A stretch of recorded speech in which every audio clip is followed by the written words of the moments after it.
Hey guys, it's Casey from Transform Charleston. We're over at a siding job in Mount Pleasant, South Carolina, and before we dive into it, I kind of wanted to go into what to expect, the good, the bad, and the ugly of what's behind your walls. For the good, you're looking at what we have right here. We have a sheathed wall that has house wrap on it. You don't see any signs of water damage. Everything is flashed properly. You tear off your siding and you're good to go with your next piece right away. As we get to the bad, we're looking at OSB and sheathing that has some water damage. There's rot that's causing it to flake and fall apart. Your house isn't truly protected. You might have some water damage along the lines, as you see on this side, where the water has come in and started breaking up that OSB. This is something that, while it isn't the worst case scenario, you're going to want to replace it so you're starting fresh, protecting it with house wrap, and then installing your siding onto it. For your worst case scenario, you run into your foam backing. A while ago, this is what everyone used for insulation and sheathing. They said it had an R value, it would protect your house.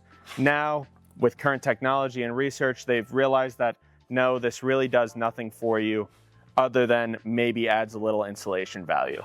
So you tear off your siding, you get to the sheathing, and you notice, oh my gosh, it's this blue stuff. This will not pass code in 2025. You need to get rid of this and resheathe your house. Another big issue with this is most of the time you'll find this and there was no house wrap placed on top of it, meaning that water has been getting behind it, around it, or into it, causing rot to your studs, joists, and anything like that. You'll notice water damage on insulation. Once you tear off that foam back insulation, you're going to want to evaluate every single stud, joist, and insulation spot on the exterior face of your house. You're going to want to replace studs that are rotted more than 6 inches. And if they're not, you're going to want to sister a stud to it to provide additional support for when you're putting on your sheathing, so you're not just shooting into a rotted piece of wood. This is your worst case scenario. You want to redo your entire house, and this is where you run into more money spent.